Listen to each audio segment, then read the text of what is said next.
Podcaster's Guide to the Conspiracy, brought to you today by Josh Edison and Dr. M. Dentith.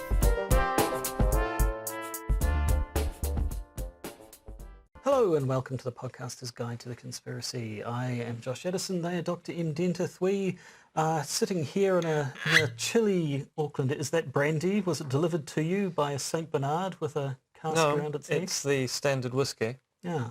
That's not really suitable for the chilly conditions we have here in No, but Auckland. it's got a port cask finish. I don't know what that means. Well, it tastes like a shipping dock. You know, It tastes of cables and oil and steel truncheons and dock workers. You know, it's just it's full of dock worker goodness. It's pretty much what I've always thought of whiskey. Yes, coming to you from Auckland, New Zealand, the night after the blood moon. Dun dun. Actually, we do have a dun dun dun. But unfortunately, both your hands are busy as you get yourself liquored up for what's to come, I suppose. I was so sure you were going to say get liquored up for Christmas, but no. Yeah, so this week we're going back. We're going back to an old topic, and the reason we're going back is kind of out of morbid curiosity, really. I think because it's a topic that it kind of turns out we're the only people talking about, apart from those who actually believe in it. Yeah, so we covered Uncle Snam's. How much of that have you drunk already? About one drop. Well, obviously it's a drop too many. So we covered Uncle Sam Snuff Factory back in June of 2019. That's episode 224 for those of you who are managing to keep count. And if you are, you've got the numbers wrong because our numbering system is not correct in any way, shape or form. And we have, as the intro intimated, got correspondence about this from time to time. And we think that every single person, apart from Dylan Groves, who is aware of this theory, has been in contact with the podcast to tell us that we're morons. And the reason we think that is because basically, if you go looking for information on Uncle Sam Snuff Factory, apart from the videos of the person who first talked about it, we're pretty much all there is, and that doesn't seem right because we're nobody. And this is actually kind of weird from my perspective because we actually might be drawing attention to a conspiracy theory which is unwarranted and the kind of thing that probably doesn't need to be disseminated. But at the same time, it's also a very good example of a particular kind of conspiracy theory. And I guess we also want the attention. I guess we do. From the 8 or so people who know about this topic. So before we actually get too far into it, should we play the proper chime, and then that way it signals that we're starting the episode properly. And it's we can true, stop because beating around the bush. We are professionals, and professionals have chimes like just this one like here. This one.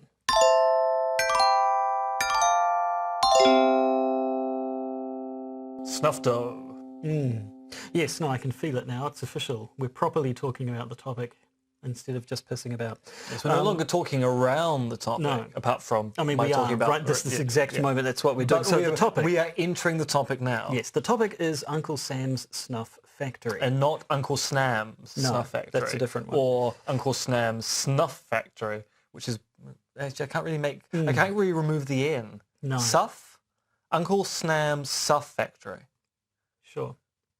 Now, although we are being quite flippant about it to begin with, that's mostly due to, I think, the conversation that's gone on around it. The topic itself makes for some fairly grim reading or listening in this particular case. We'll get into the exact details of it, a bit of a recap, I suppose, for those who weren't around for the first time shortly. But there is a lot of new data. There is, yep, there's more to say.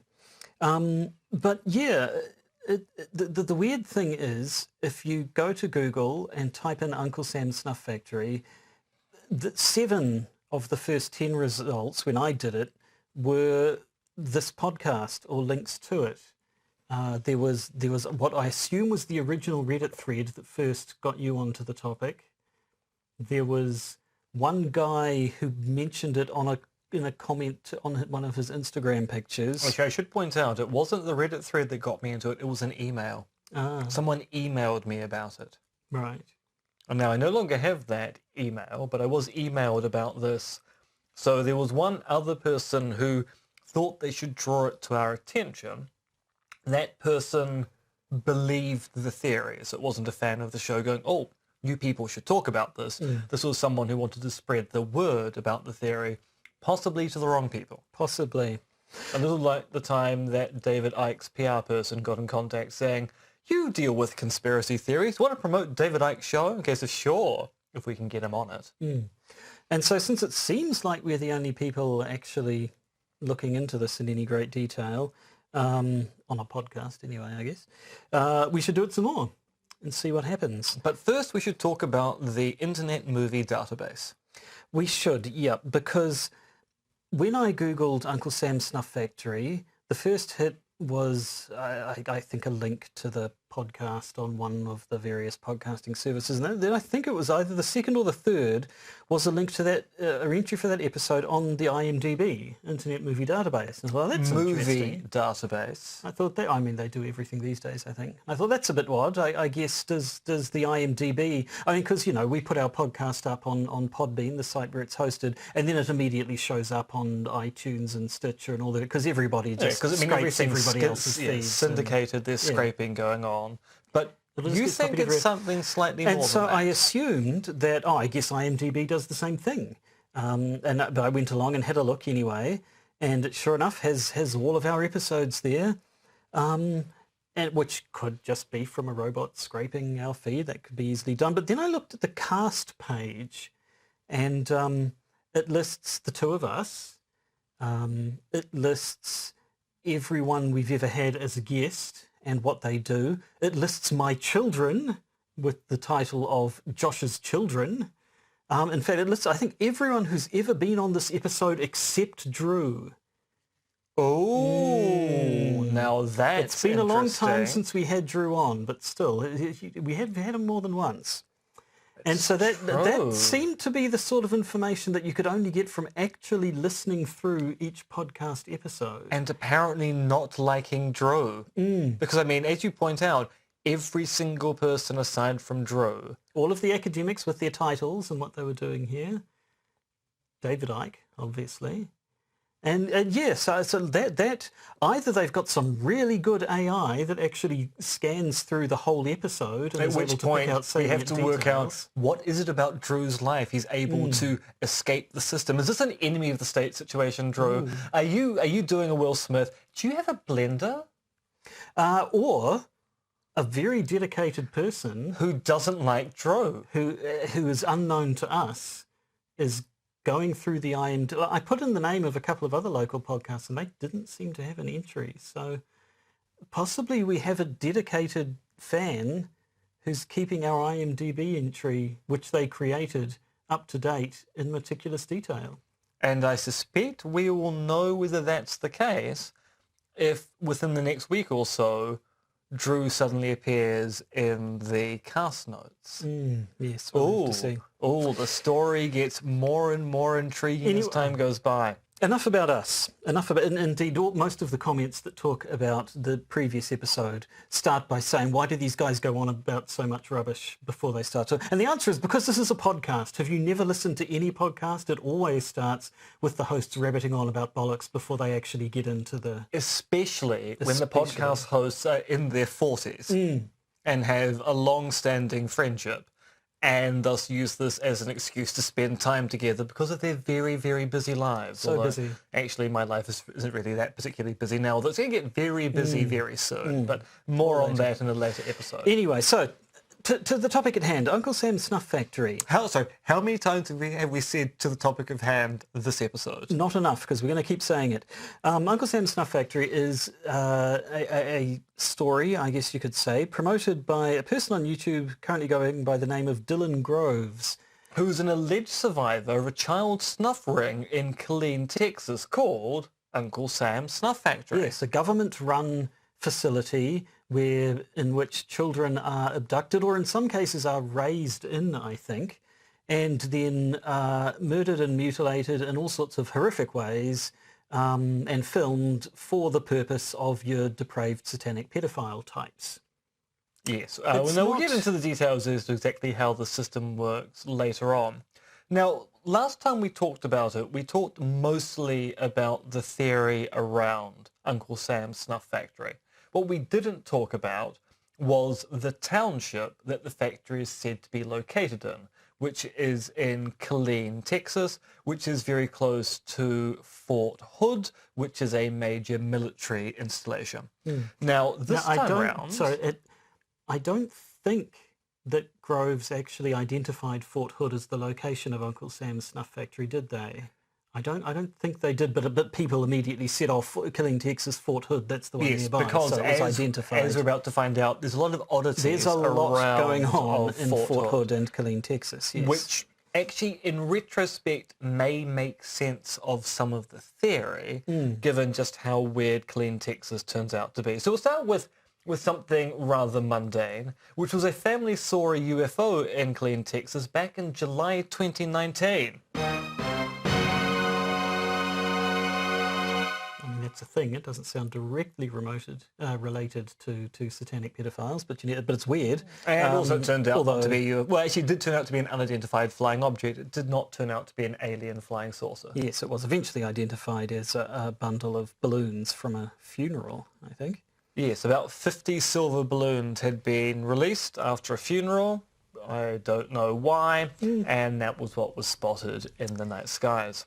Yes. Now, more seriously, in 2009, there was a mass shooting at Fort Hood, the military base nearby. 13 people were killed and 42 of them were wounded. Now, if we were numerologists, those numbers would be significant. 13 and 42, unlucky and the meaning of life. I mean, how very coincidental. Coincidence? Yes. And then Fort Hood itself. I think it's fair to say Fort Hood is possibly suffering from a bit of a leadership issue. I mean, it's certainly got a dead soldier issue. It's definitely got a dead soldier issue and much more besides. So in an article from 2017, they said... oh no, actually it's more recent though, because it says in the last 5 years from January 2016 to present. So this one is actually up to date. Yeah, this is a blog entry which has been updated since. Time. Yeah, okay, that's my confusion. So in the last 5 years from January 2016 to present, Fort Hood on average lost 33 soldiers a year. That's about 3 soldiers a month. Now these deaths include suicides and homicides. This isn't just natural causes of people being on base. And my immediate thought was, okay, what's the base rate here? Because we know that military life is not necessarily the kind of life that leads to a person flourishing. We also aware that in kind of institutional settings, you're likely to get abnormal behavior, including homicides and increased risk of suicide. But it turns out that actually the death rate at Fort Hood is so unusual that there are multiple state and federal investigations going on into the leadership of Fort Hood, because people are going, no, this isn't the normal number of deaths we expect in a military base. This is actually really, really weird. Now, Fort Hood did try to solve this problem with one really, really easy fix. Which was basically just stopping talking about it. Yes, so at some point they just stopped releasing press releases about what was going on at Fort Hood, because one way to make a problem disappear is to simply not talk about it. That's how people have managed problems in their families for generations. Yes. And look at us now. Now, some of the earliest comments on our first video about Uncle Sam Snuff Factory started referencing Vanessa Gillan, and indeed the hashtag Find Vanessa Gillan, which was going around in 2020. Because yes, this is a case that this one made the news. This one got a bit more attention than the other three soldiers a month. Dying one way or another around Fort Hood. Private First Class Vanessa Gillan, 20 years old, from Houston, disappeared from Fort Hood in April of last year. Now, when she disappeared, it was an unusual disappearance because all her belongings were left in the barracks, including her cell phone, which had a message that was sent to US Army Specialist Aaron Robinson, a person who later committed suicide after being identified as a potential suspect in the disappearance of Vanessa. And then unfortunately 2 months later, Private Gillan's remains were discovered and identified not too far away, were they? No, I think they were either found in the grounds or very nearby the grounds. And these are partial remains. So yes. they didn't find all of her, they found some of her. So yes, she unfortunately came to a fairly unpleasant end. So in the wake of the investigation into what happened, at least 14 army leaders, including one general, were fired or suspended after an independent civilian review board found systemic leadership failures and a toxic culture at Fort Hood, which seems to be putting it mildly. Yes, so you've got 3 soldiers a month dying on average. You have someone who was murdered on site, leading to a massive firings of high-ranking army personnel. You can kind of see why people, when they were making comments on our video, were talking about this particular case. But the next case, well, that really takes the biscuit, as they say. Well, yes, because also Fort Hood soldiers were not too long ago arrested in a child prostitution sting in the Texas town next to the Army base, which I assume is Killeen. So they basically, some soldiers, 3 of them, were arrested August last year, basically for showing up to a location to meet underage girls for sex. Now, these soldiers were part of a larger ring, so they were the soldier component of a larger child prostitution ring. And yes, they were making plans to meet the girls for sexual acts in exchange for money, drugs and alcohol. Yes, so it certainly seems that there's a problem with, would you say discipline, would you say culture in general? I mean, I'd say generally there's a problem with the military, but in this particular case, I'd say there's a very particular problem with the leadership of this military base. So knowing all this about Fort Hood certainly gets one's attention when we start talking about a supposed organised snuff factory somewhere in the area. Well, yes, so I can kind of see why some people, when they listen to that original episode, going, but where's the context, man? Where's the context? All this other weird stuff is going on around Fort Hood and in Killeen, Texas. You're ignoring the facts, man. Well, we're not ignoring the facts. No. The thing is, are the stories that we're looking at here in any way related to the idea that there is a industrialized snuff factory operating beneath Killeen, Texas? Because that was the actual claim, that 45 minutes drive from Austin, Texas. Which is approximately where Killeen is. There's an underground facility run by the government to sell children or foodstuffs made from children. So Soylent Green is people, in this case, young people. On the black market.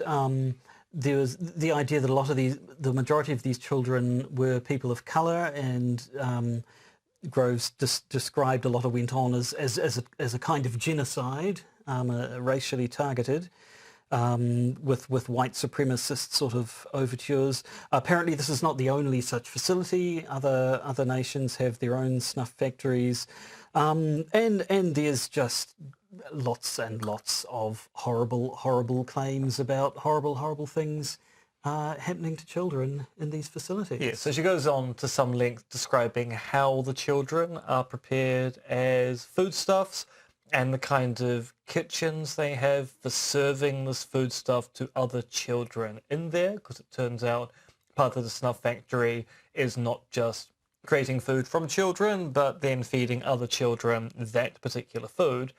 Perhaps more interesting with respect to Grove's story is the idea that some of the children are what they call trauma bonded. The idea that the way that they control people within the system is to bond you via PTSD to another person of a similar age so that they can control you by threatening the other person. And there's the idea of a sort of a family structure to it, and that the people involved would get their own children involved as well to sort of carry. It's sort of a generational thing.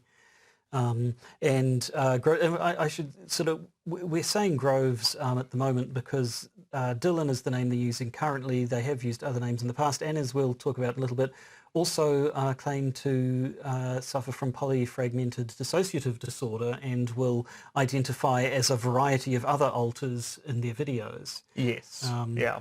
So Groves is, we're not trying to be overly formal there. It's just an easier way of talking about this person. Now, Josh, where does this evidence come from? If Groves is going to make these claims, and these are fairly bold, extraordinary claims, what's the evidence? Well, it's all from their YouTube channel. Which... Oh, no, so, but where have they got the evidence to present on their YouTube channel? Well, from first-hand experience is their claim. Is their claim that they were a member of one of these families, essentially, a bloodline family, as they're called, but managed to break free from their programming.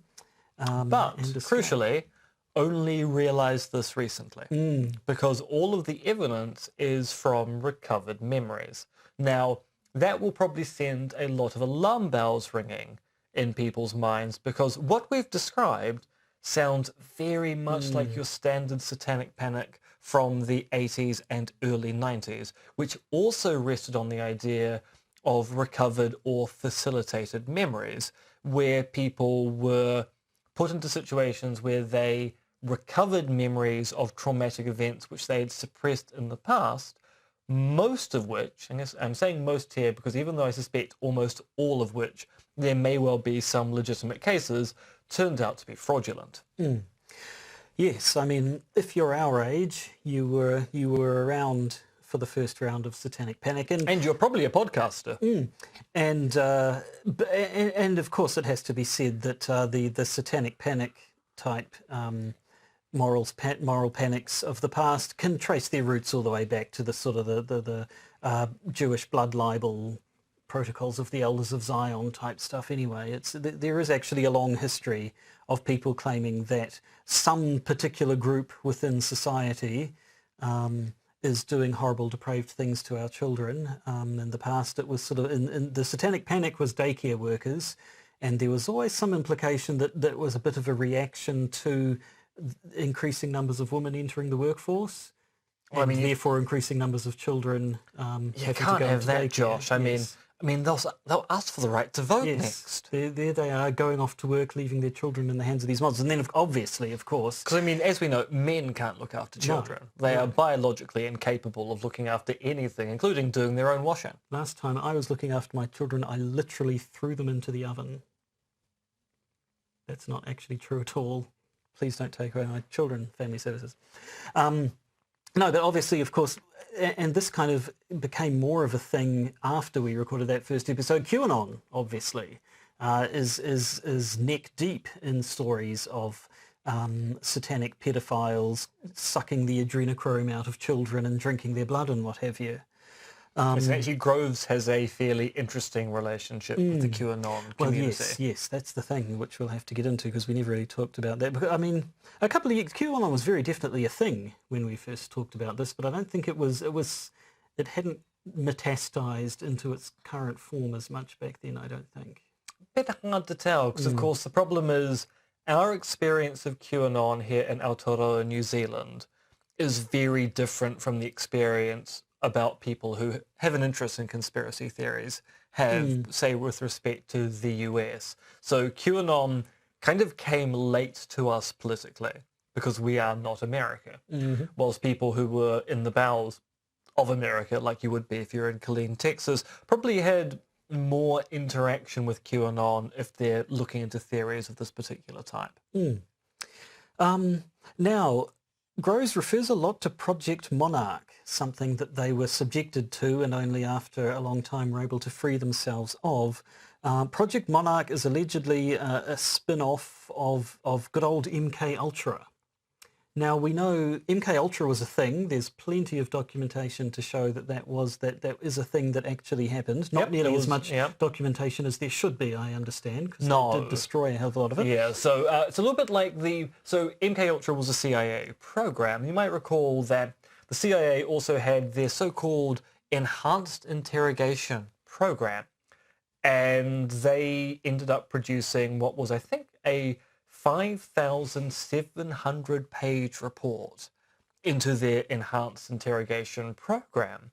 And somehow, before it was meant to be publicly released, they deleted the only copy they had on their servers, which meant there was only a 500-page summary, an executive summary, of the 5,700-page version of the report, which just disappeared. Turns out they only had one copy and it got deleted and it just completely disappeared. So it's not unheard of for the CIA to lose documentation that they really ought not to.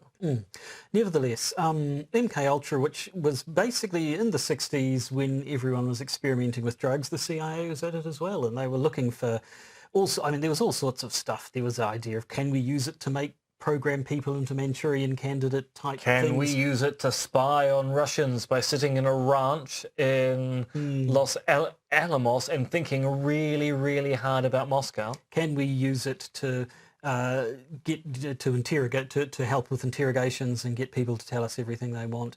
Can we kill goats with it? Can we? There was, I'm pretty sure extending life or immortality was one of the other things they wanted to look into. I think they were kind of treating drugs the way people treat computers in 1980s films, as just sort of magical things that they can do anything. Yeah. But supposedly there was also this Project Monarch, which was basically the satanic ritual abuse branch of MKUltra, and this one there is not so much evidence for, I gather. No, in fact, if you look up Project Monarch, there's very little reference to it online at all. It does seem to be the invention of certain people who are claiming, well, you know, MKUltra was simply the smokescreen for the really, really bad satanic stuff. And in part, this is because this is fairly standard anti-Catholic propaganda. So the Project Monarch stuff was apparently a residual mystery religion that managed to survive the emergence of Christianity.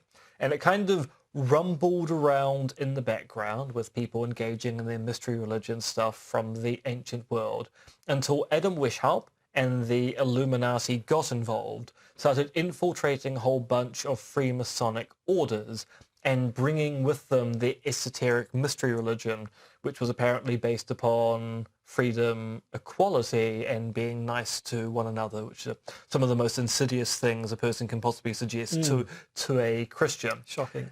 Now, this then rumbled away in the Anglo-Germanic world for quite some time, up until around about World War II, where the Nazis adopted it and made it into behavioral research. Now, of course, after World War II, with the defeat of the Axis powers, this allowed these Satanist mystery religion worshippers to go to the US via Operation Paperclip, because of course the Americans swooped them. They took all of the best Nazi scientists they could possibly find, like Werner von Braun's yes, and the like, and they brought them to the US and treated them remarkably well. And so these Nazi behavioral researchers who happened to be Satanists and also practitioners of mystery religions were brought to the US, where of course they entered the CIA and they developed Project Monarch under the auspices of the CIA. And the whole point is, Monarch is an umbrella term used by the survivors of this particular project, which is why it's probably not the official name of the made-up program at all. It's a name which is used by survivors because it describes the transformation of the individual as the survivor recalls it.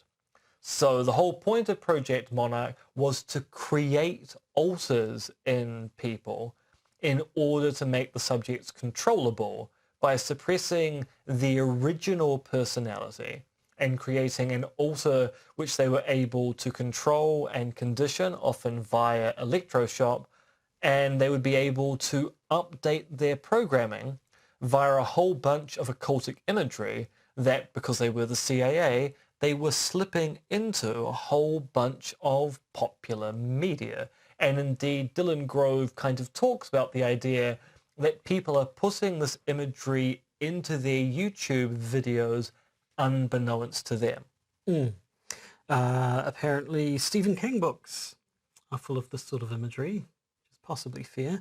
But apparently other media that reinforce this programming, basically all of the Disney films, E.T., Star Wars, Ghostbusters, Trances 2. Yeah, now I want to not look at Trances 1. Trances. Now, most of you probably don't even know about the Trances series of films. Josh and I, of course, as devotees of VHS, as Gen Xers who very grew up, aware, yes. very aware of the Trances films.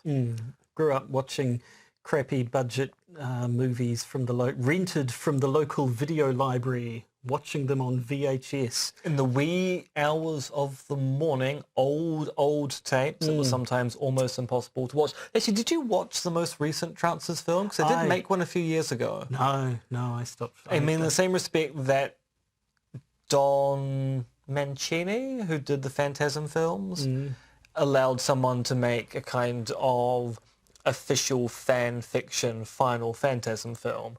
Somehow the guy behind Trances allowed someone to make a really, really cheap Trances film. And I saw the trailer and went, that does not look at all good. And not that actually many of the Trances films after about Trances 2 look good at all, but this was particularly bad. But for some reason... That's a deep cut, anyway. It is, yeah. I mean, in amongst Ghostbusters and E.T. and Batman. Also, you got Batman, Bewitched, Fantasy Island, Reboot. Classic. Now there is a good show. Although actually I can understand how Reboot is filled with occultic imagery. They did an entire episode devoted to The Prisoner. Yes. Which is absolutely astounding. Another one with a whole Evil Dead thing as well. Tiny Toons, Old one or the new DuckTales. one? Well, actually, the time this was written had to be the old one. DuckTales, not DuckTales, woohoo, DuckTales as in the tales of ducks.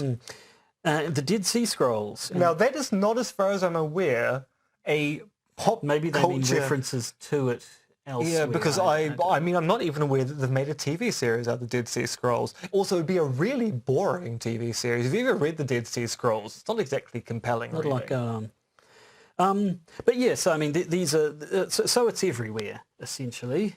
These things reinforcing the programming that's been instilled in people by Project Monarch. And the long and the short of it is that this is the program that Groves claims to have been subjected to. Yes, and as I said at the top of this little discussion about Project Monarch, this appears to be fairly standard anti-Catholic propaganda because they talk throughout about the way the Catholic Church is involved in this particular program. They intimate that the Catholic Church is not particularly good. I should point out this is not Groves we're talking about here. We're talking about another reference to Project Monarch we found outside of Groves' work. So this is a long-form document describing how Project Monarch works. And it just appears to be ye bog-standard anti-Catholic propaganda, which is fairly common in the US in the 19th century and early 20th century, and has persisted in amongst certain Pentecostal denominations, as evidenced by all those tracks by Jack Chick. And Monarch had numerous levels of programming. You've got an alpha, a beta, a delta, a theta, an omega, and a gamma. No sigma, though. Have you heard about the sigma male? No, what is the sigma male? A sigma male is basically, because the whole alpha beta male nonsense, somebody came up with the idea. Basically it was like, I want to be an alpha, but I'm not your sort of jockey, outgoing, sportsy, athletic type. And so they thought up a different kind of alpha male, which is the introvert, cool, calm, and collected alpha male type. Apparently John Wick is the exemplar of this, and referred to that as a sigma male. So it's basically another way for incels to claim to be alpha males despite not displaying any of the properties usually associated with alpha males. Anyway, it's completely irrelevant. Monarch doesn't have a sigma, to its detriment.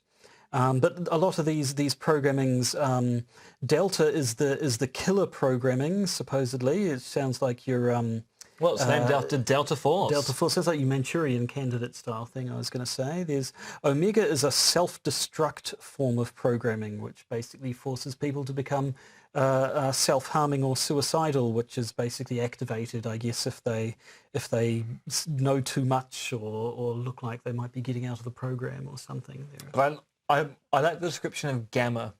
Another form of system protection is through deception programming, which elicits misinformation and misdirection. This level is intertwined with demonology and tends to regenerate itself at a later time if inappropriately deactivated. Inappropriately, so by the whole going to therapy and recovering your memories thing. I see. Presumably, and then the demon reasserts itself. Yep, so there's a lot going on there. We could go over a lot of the stuff we talked about in the first episode, but maybe we shouldn't repeat ourselves. You can just go back and listen to that if you want. We should probably talk more about where it's at today. So Dylan Groves' YouTube channel is still up and going. They're putting out videos on a fairly regular basis. A lot of singing. A lot of the videos are of Dylan singing a song, which is nice. Yeah, yeah. And then occasionally videos with trigger warnings as they talk about what they've recently discovered whilst being high on marijuana.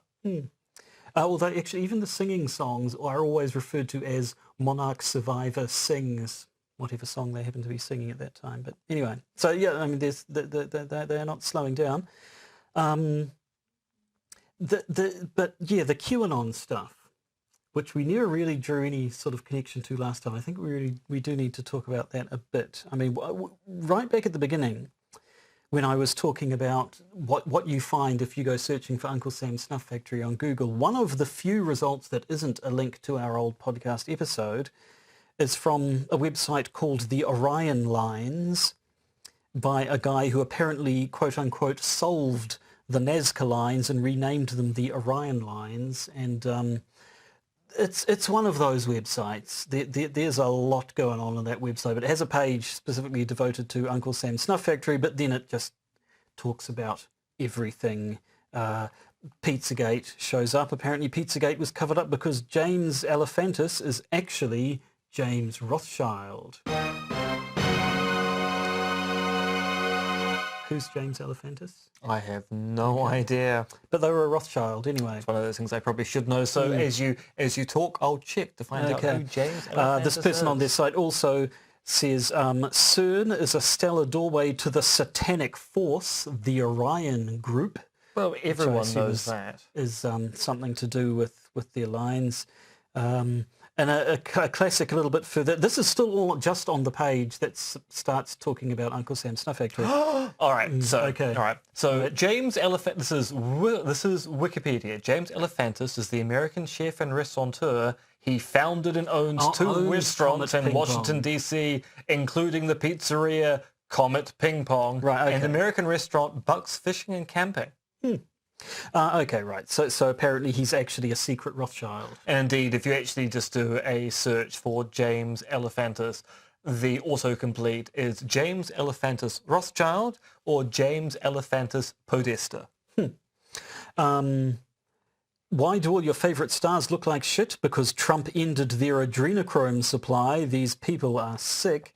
So, I mean, yeah, this is essentially a page of someone who's promoting every angle on the QAnon style conspiracy theory imaginable, and you can kind of see why, because given that one of the central tenets of QAnon has been stopping child trafficking and getting rid of the global pedophile elite, Uncle Sam Snuff Factory fits into this perfectly because it's both a child trafficking and paedophilia farm. Run by the global elite. Yes, so you would, if you were someone who was interested in QAnon, want to incorporate a story like this into your corpus if you thought it was reasonable.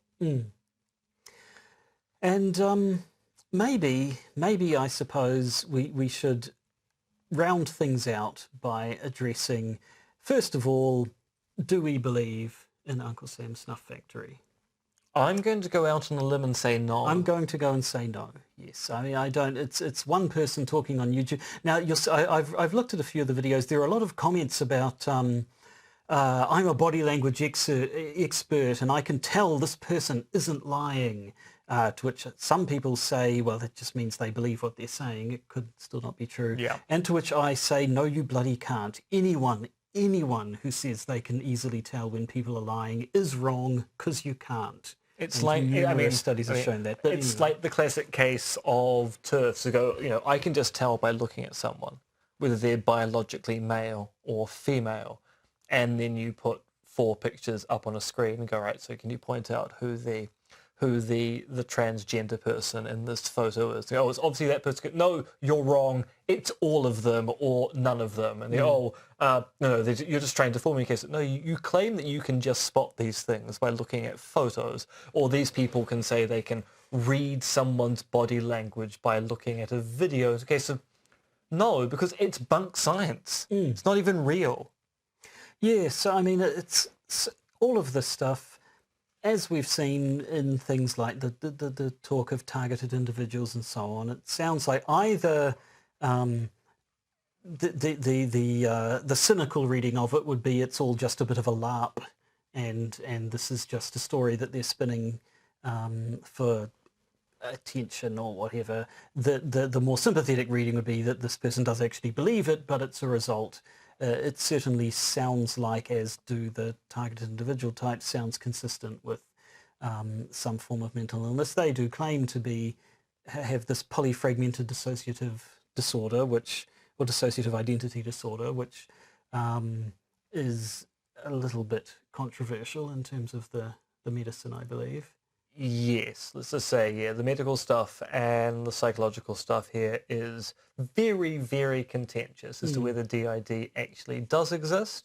There are a lot of arguments even within the literature about the reality of this apparent disorder. So we aren't going to make any comment there as to whether we think this person has DID or doesn't have DID, because we are not medical professionals. We are not. What we can say is that the recovered memory aspect of this story is the thing which makes it really, really suspicious. This is not a case of someone who has diary entries detailing these events as they occurred at the time. This is someone who has recovered memories of these events and continues to recover memories of these events now. And if you know anything about recovered memory syndrome, you'll be aware that it is very, very contentious, in the sense that most medical professionals do not think that recovered memories work in the way that they've been described here. And most of these things are more due to these beliefs being reinforced by people who support the idea that memories are being recovered, than they are supporting the idea that there are memories literally being recovered from the subconscious. So no, we're not convinced by the story of Dylan Groves. And I suppose the other thing we need to address is, are we being paid to say this by global elite cabals and their horrible snuff-funded blood money? And the answer is not yet. Not yet. The answer, I wish we were being paid to say this, for goodness sake. I mean, I said at the start, we're nobody, and that's pretty much true. We are 2 people in New Zealand. These accents are real. On the other side of the planet from where all of this is happening, we have an interest in the area, but we aren't actually, don't have a, what do we say? We don't have a dog in this game. I mean, you say we're nobody, but I'm actually a well-respected scholar on conspiracy theories. Well, you're a well-respected scholar on conspiracy theories, yes. But in terms of, I suppose, investigating global pedophile elites, that's true. Neither of us. Although I have been approached several times by TV production companies who've wanted me to be involved in their kind of travelogue shows where people go around investigating things. It just turns out that none of these shows have eventuated. So it's possible I could have been a contender. I could have been a player, Joshua. But no. No. Here we sit. And I guess that's all we have to say. That's the state of things with Uncle Sam Snuff Factory. And basically we're going to put this episode up on YouTube as well and maybe get a whole bunch more. Let's be honest, that's really why we're doing this, just to see if we can get more comments on account of we appear to be the only place to go for commentary on Uncle Sam Snuff Factory. That is part of it. I mean, one part of it was I was quite curious to know whether there was something we missed out in the previous discussion. And I do think the discussion around Killeen, Texas is kind of interesting. There's some stuff going on there. Once you actually put Killeen, Texas, the location, into the discussion, I think it makes sense as to why people treat Groves' story slightly more seriously. Because once you see the Vanessa Gillan stuff, and you see the fact that people have been arrested for child prostitution, and you see there's an unusual number of deaths going on at Fort Hood every year, we end up going, well, there is weird stuff going on in Killeen, Texas. Why think it's odd to think this additional weird thing isn't going on? Or why think it's odd that it is going on? So I can kind of understand why people are going, you're missing out the crucial context here. I'd simply point out that A, most of these events with respect to the child prostitution ring and the death of Vanessa Gillan occurred well after the fact. In fact, in both cases, they occurred after we had discussed the story of Uncle Sam's Snuff Factory. So you can't really backport that stuff and go, oh, you missed out this crucial context of something which you'd have to be a fortune teller to be able to tell was there. It is true that Fort Hood seems to have a major leadership issue, which is leading to a massive deaths on site, which is just indescribably traumatic. But I don't think it lends credence to the idea that there's a literal snuff factory located underneath Killeen, Texas, where children are boiling each other alive to eat. Yeah, no. So I think that's where we'll leave it. Now, if you want to, I say we're not being paid to say this. We're not really, but we do receive some small amount of money from our beloved patrons, basically enough to cover our hosting costs and occasionally buy nice gear. And being our lovely patrons, they get bonus episodes, and they're going to get one this week because they do every week. Yes, this week they're going to hear about how a bot on Twitter predicted QAnon a year before it came into existence. I'm really Still not bored of that bot. Yeah, no, not at all. And we're also going to be talking about Russia engaging in a bit of the good old interference, this time about the COVID-19 vaccines. Those wacky scamps. Yes, so if you'd like to be a patron, if you'd like to hear this episode, simply go to patreon.com and look for the Podcaster's Guide to the Conspiracy. If you are a patron, well then my work here is done. And if you don't want to become a patron, but you're still listening to this after we've spent a good sort of 45 minutes bagging a theory that you probably came here to hear us supporting, well, that's fine anyway, because you're our audience, and audiences are just grand. You are. You're lovely. I mean, not as sparkly and superior as a patron, but you're still pretty damn good. And I don't use such strong language lightly. Powerful stuff. So to all of you, each and every one of you, I think the time has simply come to say goodbye. And I shall now activate the Omega personality.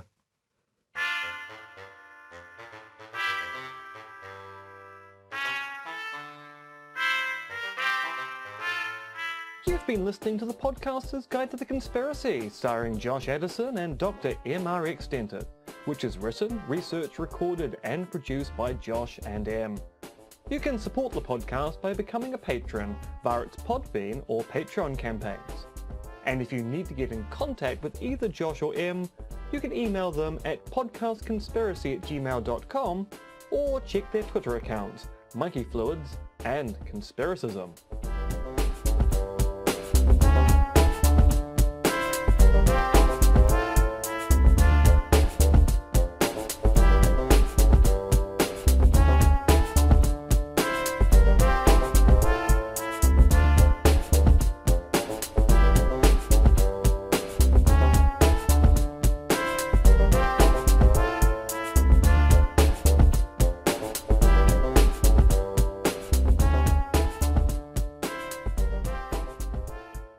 And remember, they're coming to get you, Barbara.